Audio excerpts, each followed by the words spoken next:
Hi everyone, I'm Sophie. Welcome to today's National Teen Book Club broadcast, which I'm co-hosting with Savitri. Thank you so much for joining us. This broadcast will last around 45 minutes, and we're starting with an introduction to our guest speaker before we move on to our Q&A.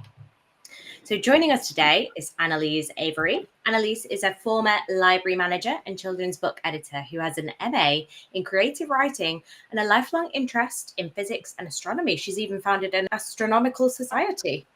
Her book, The Wycherleys, is out. We hope you are as excited to hear about it today as we are.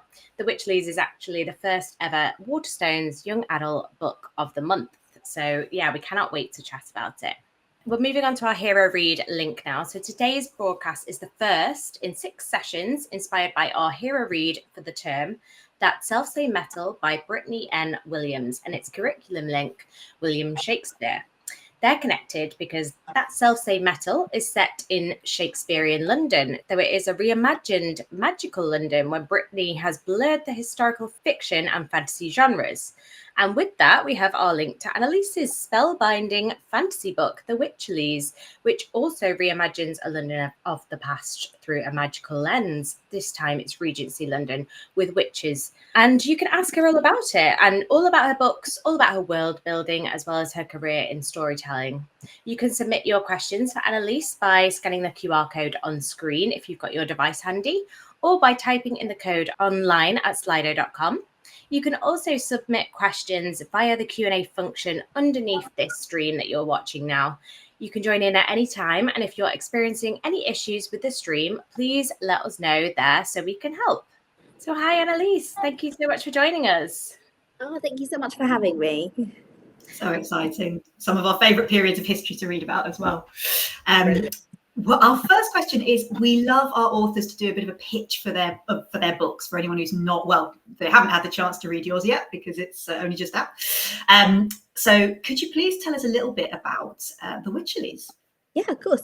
So The Wycherleys is, as we've said, it's set in an alternate Regency London where there are witches. And every full moon after the 17th birthday of a witch, that's when they receive their magic.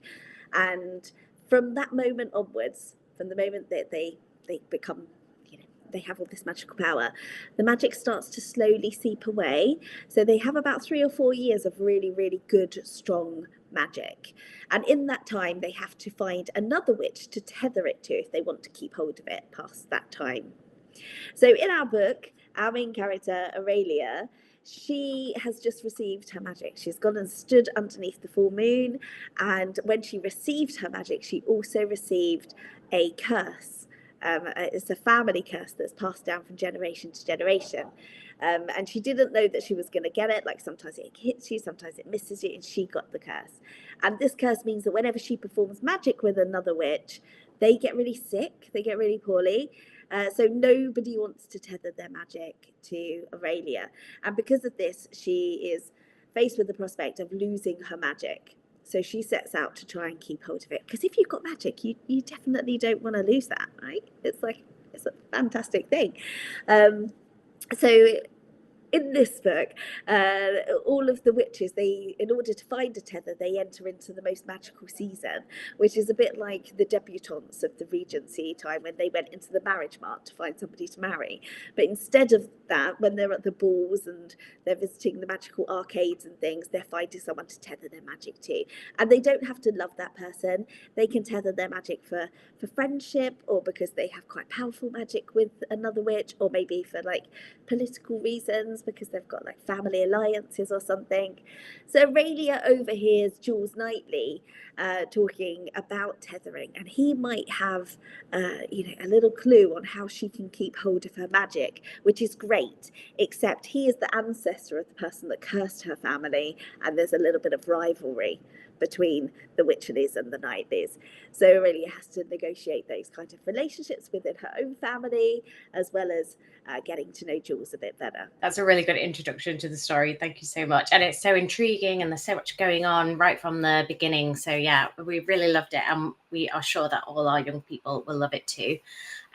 We, similarly to our hero read, which is a magical fantasy story, we wanted to ask you, what drew you to magical stories? Have you always been fascinated by them and by magic? And which ones in particular, if you've got any examples?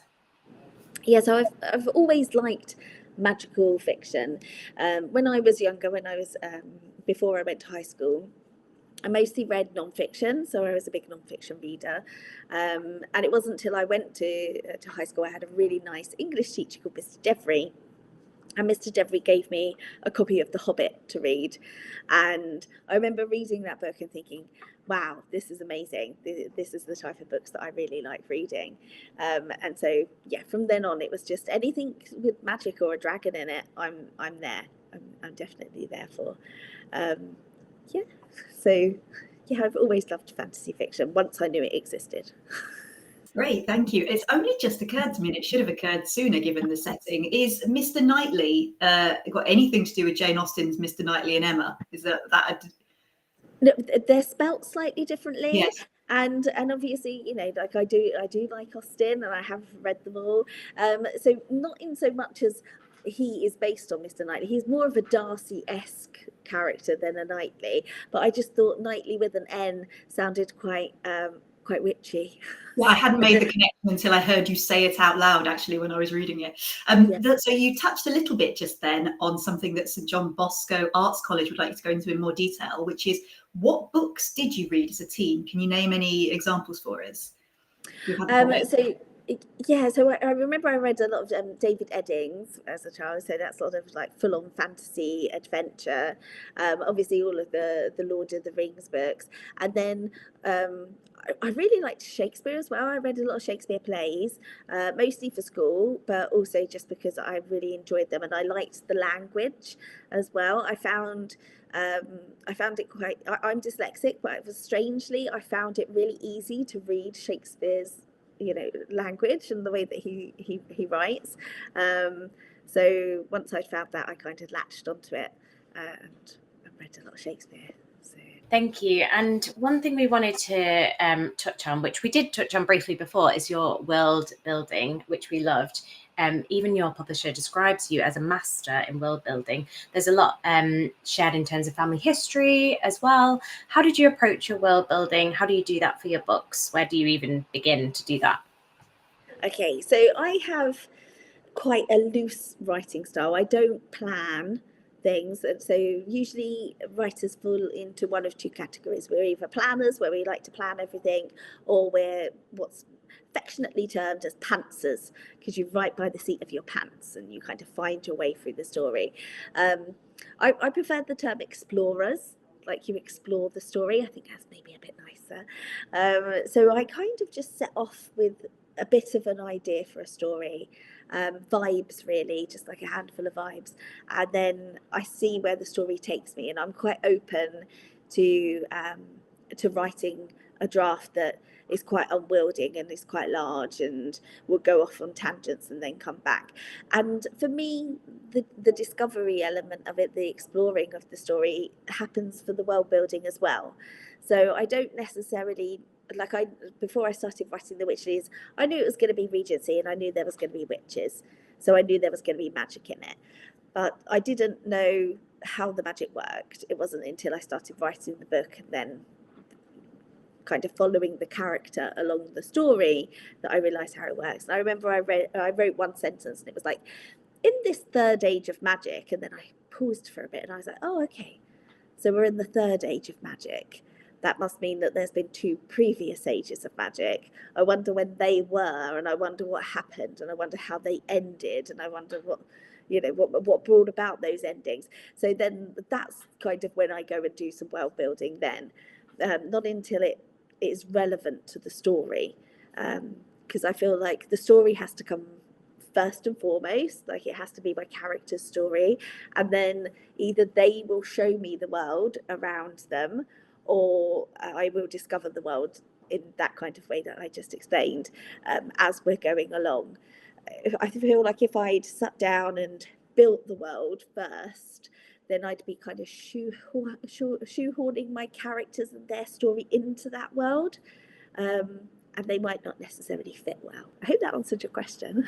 Yeah, I think so. So many interesting directions we could take it down as well. I am certainly interested in how, if at all, your dyslexia influences your writing process. But I would love to hear, because you touched on it briefly there, about the research stage. Obviously, if you're setting something in a historical period, how important was it? Was that something you already knew a lot about? Did you do a lot of reading and research? And how important was it for you to balance accuracy against the more fantastical elements? Oh, I think because whenever you're doing something that does have magical, a layer of magical realism to it, you kind of have to make sure that you're blending the two in a way that feels cohesive, that it feels like it could have actually have happened, like this could have been a thing. And also you have to remember who you're writing the book for. So I knew that I was writing for a modern audience. So it's making sure that that's accessible to the reader and that it's written in a way that they feel familiar with. So there's those kind of things as well.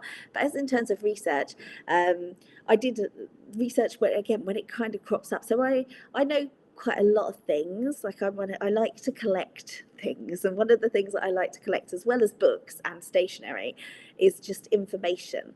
I've always been curious about things, so I will find out lots of things about different things. So I knew quite a bit about the Regency period, and I'd read lots of books that were set in the Regency period and written in that Regency period, so like the Jane Austen books and things. So it's just taking those influences, and then when I'm up against something that I don't know, then doing the research. Again, a bit with the world building. I don't want to be researching lots and lots and lots and then find out that I don't need it, but then feel, oh, well, I know it, so I'm just going to shove it in and it might not fit properly. Whereas if once the story says, oh, we need to know a bit more about this, I can then go find out that information. So I guess in terms of research, I research as and when needed. Yeah, that's totally fair.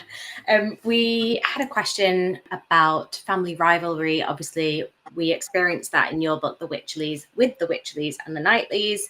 That is a successful storytelling trope. Historically, it's used in Shakespeare plays. Why do you think that is so successful, and why do you think it's still something that appeals to readers now? I think it's probably still successful because we still see ourselves as being rivals with other people quite a lot, especially we're kind of in society, we are pitched against other people quite a lot of the time, and then family rivalry is obviously, I don't know, do people still have family rivalries? Maybe they do, like maybe I should expand family rivalry and kind of forbidden connections as well. Yeah, I'm just trying to think, like in real life, do my family have rivals, if anyone? I don't think they do. But who knows, other families may have rivals. Yeah, so I feel like as a trope, it's an interesting one to explore, because although we might not necessarily all have like our family against another family, we do have things within like friendship groups and found family groups where, when we're in our school setting, we might have a group of people that. I think we've just briefly lost Annaliese, but I can see she's being rejoined to this. Oh, hi, yeah, back again. Nobody wants me full screen. Lost connection. You talk about found family and things, yes. Found family and rivalry. So I guess really like nowadays our rivalries probably come from a big source of like sporting groups, and rivalries of different schools. If you're like in a football team and you're playing against your local school, another local school and things like that. So rivalry is really important to society, and it's definitely something that we experience, but maybe not in the way that Shakespeare does, or through like through family rivalries. So a good point, probably. There's a few questions we've got about this, but some Benedict's Catholic High School wanted to know about your career background. Love to hear more about your influences, but let's think just about the process of turning this book into a book. And you were telling us today you've been out visiting bookshops, so yeah, it'd be really lovely to hear about what you've been doing up to this point. Okay, so it's been a really fun week so far. So the book officially came out yesterday. on the 6th, but it's been out since the 1st as the Waterstones inaugural YA book of the month, which is very exciting. That information was like top secret until last Thursday. So after once it was announced, I've been doing lots of fun things. So I've been on a little mini book tour, going round the whole of East Anglia, signing lots of book stock. I was also part of Suffolk Book Mastermind on Friday, which is an inter-schools event where they have like general knowledge questions, and then their specialist subject is their favourite book. And so they have that, and I did a workshop for them on world building and an author presentation. And then I had the weekend off, and then I've been back to signing books in Cambridge and Norwich yesterday. Had a lovely book launch in London last night, and then again today going around lots and lots of bookshops and chatting with booksellers about the book and signing all of the book copies. That's all the fun stuff like that I get to do, which only happens usually if you're doing an event or around launch time where you go out and do lots of things. But as for my background, so I used to be a library manager. I've also trained as a children's book editor as well, which I... And I'm so sorry. It's okay, don't worry. I'm in the Simon and Schuster buildings because I'm in London today. We've hijacked one of their meeting rooms. They've just started having lots of people talking, so really that's being picked up on your audio, and yeah, the internet keeps disappearing, so I apologize for that. It's where okay. was I? Talking about editing. Yeah, there we go. Okay, so when you edit your own book, it's sometimes quite difficult because you could become very close to the story. So you know your characters really well, you know your world really well, and you know the story inside out. And sometimes you can think you've explained things to your reader, and you can, because you know it. So because you know it, you just assume that knowledge has somehow transferred to your reader. So having an editor is really important, because they can read through it like a fresh pair of eyes and tell you all of the bits that are, you know, not working as well, or where your pacing is slower, or where it just needs to be picked up. So working with an editor is really important. And because I've done it from the other side, I kind of understand that when an editor is asking you to do something, that it's about asking the questions of what exactly it is they want you to do, and then figuring out how to do that in a way that is true to your story. And I really love working as an editor. I really love helping other people to take their stories and kind of elevate them, take them to the next level. It's a really fun thing to do. And do you think that those roles really inspired you and motivated you to be an author? Like, did you always have that dream that you wanted to be an author one day, and these were kind of the stepping stones towards it? How did that work out for you? So when I was younger, when I was like at primary school, I definitely didn't want to be an author. I thought I was going to be an ice skater, because it was the 80s and Torval and Dean were really popular, and I thought that's totally what I'm going to do. And then when I was at high school, I really liked physics, and I thought I might be an astrophysicist. And so I did lots of physics type things, but I also was like part of the theatre group and did plays, and I did lots of different things that were kind of sciencey, and then also quite English literature led as well. And then when it came to college, I did my bachelor's degree in English literature and language after going to college, when I was at uni. And then it was from that I was like, I think I'd quite like to write something. So then I started writing, and because I knew that I wanted to write really well, it was about learning my craft. So learning the craft of writing, learning what makes a good story, learning all of the parts of a story so that you can pull them apart and put them back together again in different ways. And that's why I did my master's degree in creative writing, and then I learned how to edit books. And I think that knowing how to edit has made me a much better writer. But they are two totally different parts of the process, and I definitely approach them in two totally different ways. So when I'm being creative and I'm writing the story and I'm writing that first draft, I often do what Stephen King says, which is he writes with the door closed. So I just write my first draft and it just comes out, and it's, like I said before, it's always much larger than it needs to be. So it's usually like 150,000 words plus. And it's me geeking out about little things and getting excited about stuff that doesn't necessarily make it into the final story. And once I finish that draft zero, I like to call it, I then delete it. I throw it away. I get rid of it completely. And then I start again with a brand new Word document, fresh page. And then in that first proper draft, that's me telling the story to the reader. So earlier I said it's really important to know who you're telling the story to and who your reader is, so that you can make sure that, you know, you're talking to them. So that's what I do with my first draft. I retell the story. I know it now from that draft that I threw away, and I'm telling the story to my reader. And then once I've done that, I'll edit it myself. I'll go through and make sure that there are no plot holes and that I feel that the pacing is right. And then I'll send it on to my editor, or usually to my agent. She's usually the first person who reads it, and she used to be a book editor as well. Because by that time, I'm usually like, this is the best I can make it. That doesn't necessarily mean that's the best this story can be. It just means that I can't see where to make it better. So then by sharing it with my agent and then with my editor here at Simon & Schuster, they then feed back, and then together we make it better. And that happens every time you do an edit.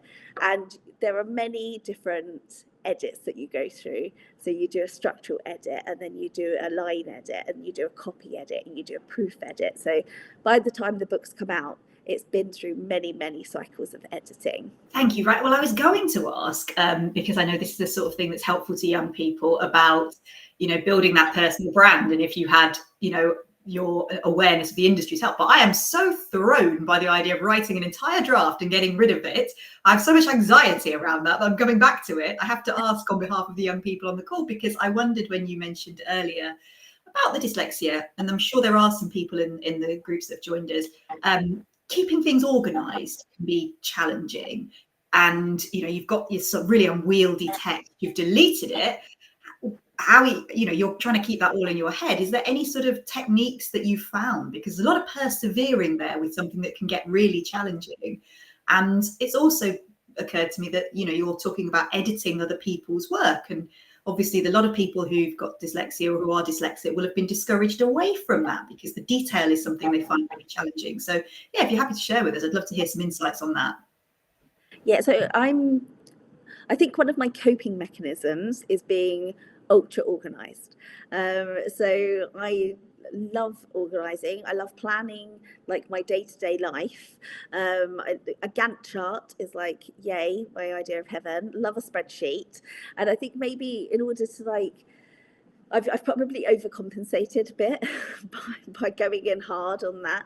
And in terms of throwing away my story, I feel like for me, stories have always made sense. So the actual structure of a story, the way that a story flows, I might not necessarily be able to spell everything correctly, but knowing how to tell a story is something that I've always been able to do, and something that I've always been drawn to. So, you know, I've always loved watching movies. That's a lovely form of storytelling. I've always loved going to the theatre, again, storytelling. You know, listening to song lyrics, storytelling. So I've always been drawn to things that tell a story. Even like the art that I like to look at. I like to look at art that gives me a sense of a story and something beyond, you know, just what I'm seeing in front of me. So in that terms, I think that because I've always been drawn to stories, whenever I write my first draft zero and I throw it away, I often think of it as like making pasta. So my draft zero, I get a great big pot, I fill it with water, I fill it with dried pasta, and I let it boil away as I'm writing that draft 0. And when I get to the end of the draft 0 and I delete it, it's almost like tipping out that pasta, that pot of pasta, into a big colander. And the colander is my brain. And I didn't need, so when you've done that, you don't need the water anymore because you've got the pasta, you've got the story. And the water's gone, but I needed the water. I needed all of the extra stuff that I added into that draft 0 to cook the pasta, to tell myself the story. And now that I've finished, I can tip the water out and I'm just left with the story. So when I'm writing the first proper draft, all I've got is the stuff that was collected. And if I don't remember it, if there's something in the story that doesn't manage to get from that draft 0 to the first draft, then it wasn't pasta, it was just water. And that's fine, because I don't really want to serve my readers horrible pasta water. We just want to give them good pasta. And then when I'm editing, and also when I'm writing that first proper draft, that's when I like add the sauce, and you add all of the, you know, the different ingredients into it, your spices, your herbs, your fruit, not fruit, your vegetables, your olives, probably lots of olives, lots of garlic.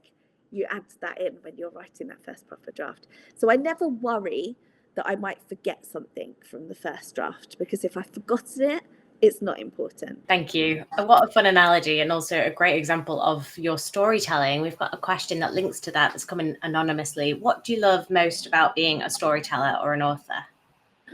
So there are a few things that I love the most. One of the things is that I basically get to make stuff up and write it down. That is literally my job. I make stuff up and I write it down. And then the stuff that I make up and see in my head, and it's on the paper, you then get to experience that. You then get to see it inside your head, and I get to share it with you as a reader.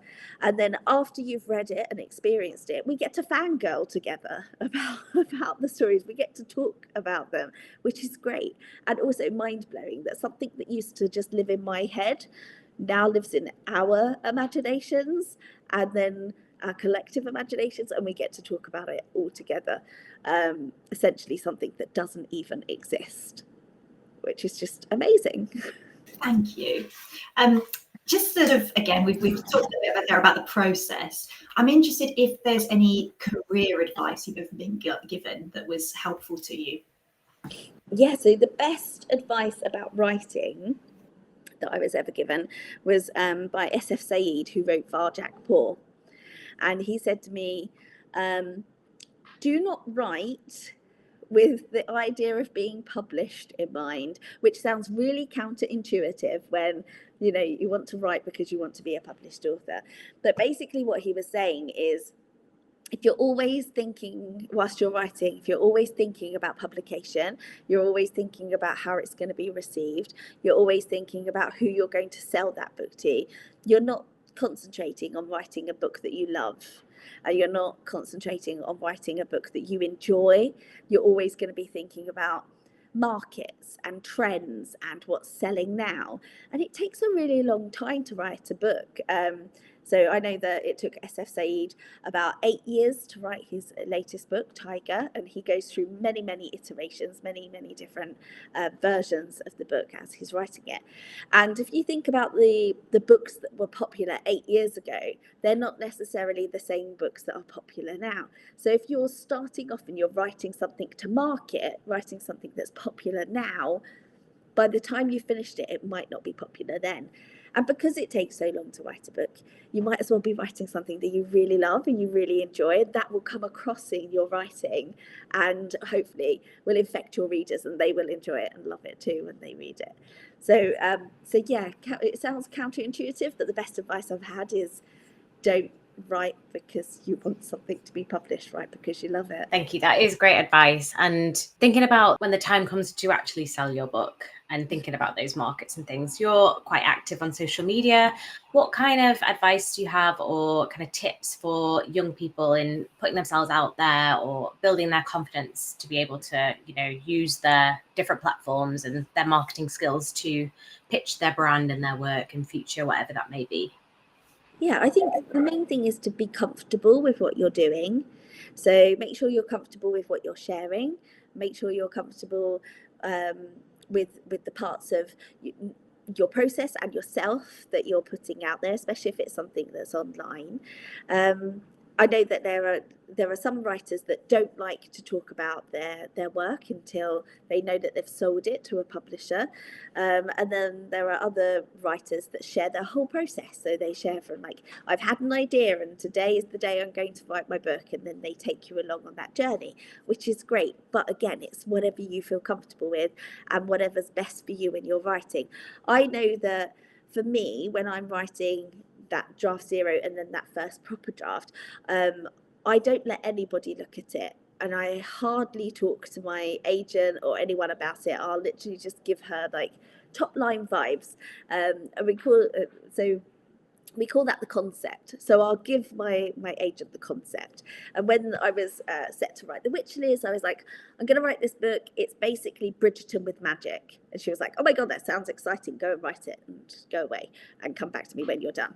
And then about, I don't know, I think it was about 8 months later, I came back with my first draft to show her. So I feel like if I show people my stories too early, 2 things will happen. Number 1, I'll go, oh yeah, done that now. And then I'll get lazy and I won't carry on. And also I feel like once it's been observed, if it's too early in the process, like if I know earlier I said I only share it once I feel like I can't do any more to it. If I share it with somebody too early and then they give me feedback and I then act on that feedback, it can be quite devastating for me as a writer, because I know that there are things that I would have changed or I would have done differently, but then I feel like I have to do it the way that they've asked me to, because I see them as a bigger authority. So it's really important for me to safeguard that.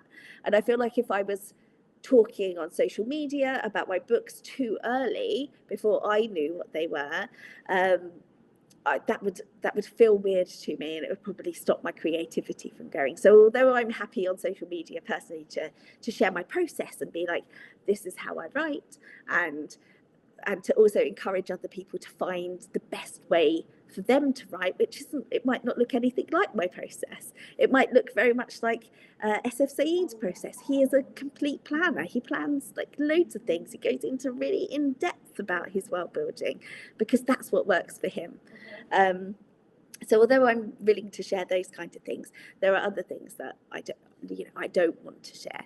So if you're thinking about building an author platform before you're published or before you found an agent, just think about what it is that you feel comfortable sharing. Thank you. That's great advice. And I'm just going to remind everybody, thank you so much for the questions we've had already. We've got about 5 minutes left, so we can ask a few more questions depending on the length of the answers. But if you've got one that you really want to ask, just drop it in the chat quite quickly so we don't miss it. I was going to ask Annaliese about the next book in the series. So I guess, we haven't all read the first book yet, so obviously no spoilers for either of them, but interested to know the starting point for that, whether you knew you were going to write more than one. Is it 2 or is it part of a series? And how did you find the process? Did you do anything differently? So yeah, tell us about book 2. Yeah, so there is definitely a book 2. It's coming out in January next year. I knew there was definitely going to be a book 2 when I started writing it, and so I wrote the 2 books as the first book was done. I wrote the second book as a duology. It has since been decided that there's going to be 3 books, which I'm very excited about. And I'm editing book 2 at the moment. And now that I know that it's going to be 3 books, there's a few changes that have to happen to book 2 structurally, so that we have a nice story arc. So you're always wanting to make sure that you have a lovely story arc within each individual book, but then whatever you have with a series, you have a series arc too. So that's where I am with book 2 at the moment. I'm just adapting it slightly in terms of its structure, so that when we get to book 3, it feels like a continuation of the story rather than 2 books with something added on. Thank you. And I'm going to try and link 2 questions together. Obviously, you've just received that Waterstones award. How does it feel to have that kind of acclaim and recognition?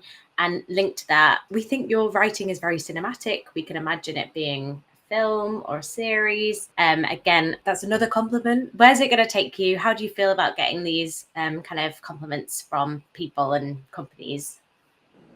Yeah, so the Waterstones Book of the Month is just amazing. Like, it's the most exciting thing that has happened in my book career, and it's something that never existed. Again, like, we, as myself and my publishing team, we had no idea that it was going to happen until Waterstones emailed my lovely editor a couple of months ago and was like, we're gonna, and she was like, they're gonna do a YA book of the month, and the first one's gonna be yours. So yeah, it's so amazing, and it's so brilliant to go into all the shops and see it, and to speak to all of the booksellers and know how much they've loved the book, and they're spreading the magic widely. So I'm very keenly aware of how much of a big deal this is, and how much of an amazing opportunity it is as well, not just for my career, but also for YA books in general. Now that there's this space that's going to be in Waterstones every month, specifically for YA books, that's going to be a wonderful, wonderful thing to see those books flourish in that space, and to see what books get selected by the Waterstones booksellers to fill that space. And in terms of movies, I do have a movie agent. She's very lovely, and yeah, hopefully, I mean, I'd love there to be a Wycherleys movie. I think it would be quite awesome.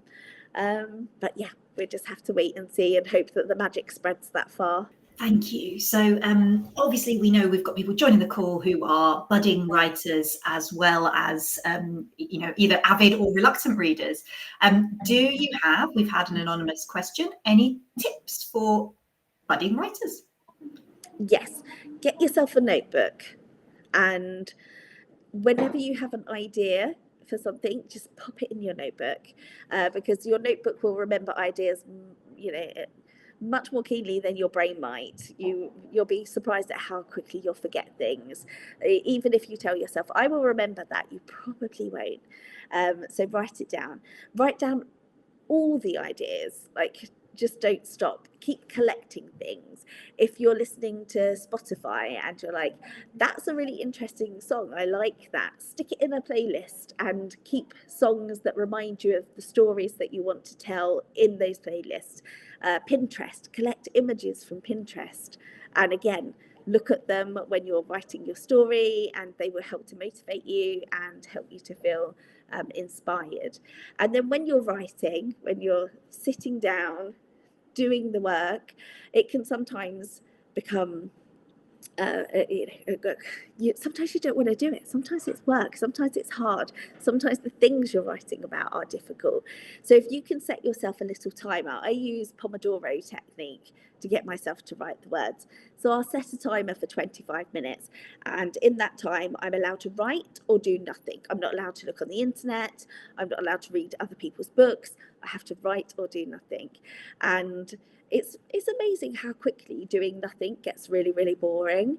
So I tend to write words. And then once I've finished writing those words, I give myself a star sticker. Like, I totally reward myself with stars. I have a little grid every time I start a project in my notebook, where I draw out the amount of boxes corresponding to the number of 1,000 words I'm going to write. And every time I write 1,000 words, I fill one of those boxes with a star. And it's quite satisfying to see it come together.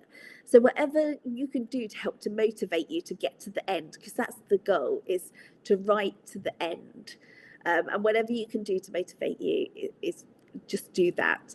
I also buy myself gifts. They're usually books, and I wrap them up in wrapping paper, and I put them on my desk. And it's like, when I get to the end of this draft, I get that present. Again, to reward myself at the end. So if you're finding that you need that extra motivation, treat yourself to something nice and wrap it up and have that as a gift for when you're done. But I feel like the best advice I could probably give you is to just write, and to just find your way of writing. And if it's different from everybody else's, that is fine. Thank you. I think you might have already answered the second part of our final question, which is, what tips do you have for creating a career success story with your motivation and reward system, that kind of structure there.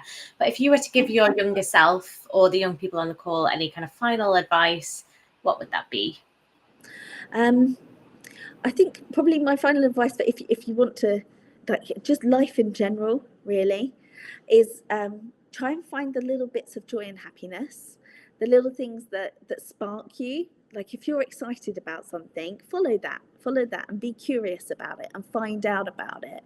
And if there's something that you feel is calling to you, then, find out about it. Just go and give it a try and see where it takes you. I feel like if you follow your joy and you find the way that works best for you, then you're going to be happy. And at the end of the day, it's all about being as happy as we possibly can be. Thank you for that. That's a really lovely note to end on, because unfortunately that is all we've got time for today. Thank you so much, Annaliese, for stepping in and for taking the time to speak to our students about your book. We're really excited for it, and for you, obviously off to a great start. So looking forward to, everything that comes next for you. But yeah, thank you so much for joining us today. Oh, thank you so much for having me. Huge thanks to all the young people and teachers who've joined the call. Thank you for tuning in and submitting your questions. We hope you enjoyed this Q&A with Annaliese. The feedback form will be shared soon via email. We'd really appreciate both students and staff completing it. And if you would like to share any thoughts in the meantime, please do that. You can do it through the Q&A function. We always love to hear how you found our broadcasts. We hope you can join us for our upcoming sessions for that self-same metal, which are all on screen now, loosely and more closely connected to the idea of Shakespeare and rewriting it, as our final speaker will be telling us about. So yeah, head to our NTBC webpage for more information and to register your groups, and you can find other broadcasts on the Speakers for Schools website as well. A final thought is that we also have an exciting work experience opportunity some of you might be interested in. It is a placement hosted by the Poetry Society and is all about creative writing. So if you've been inspired by what Annaliese has been talking about earlier and this sounds of interest to you, the application deadline is the 23rd of May. You do need to be between 14 and 19 to apply. So just head to our website if that applies to you, and there'll be more details on there. And we will also share a link in the post-session email so your teachers can answer any questions as well. That is all from us. Thank you very much, everyone, and see you again soon. Thank you, everyone. Thanks, Annaliese.